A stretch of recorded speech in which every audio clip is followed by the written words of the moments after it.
Pinag-aaralan ngayon ng Presidential Communications Office ang posibilidad na bumuo ng regulatory body na magbabantay at magsusupil sa mga vlogger, social media influencers at content creators. Sa ambush interview, sinabi ni PCO Secretary J. Ruiz na panahon na upang matigil ang pagpapakalat ng fake news at maling impormasyon sa publiko. Ayon kay Ruiz, kung ang ibang media platforms tulad ng radyo, telebisyon at pelikula ay may mga regulatory body, marapat lamang na magkaroon din ito ang social media.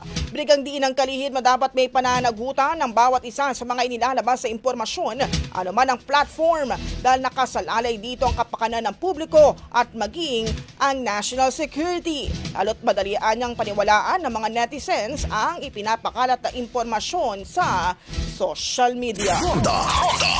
Brigada. Ang bahaging ito ay hatid sa atin ng Yummy-Vit ES3 Syrup. Simulang tuparin ang pangarap ng iyong anak. And starting now,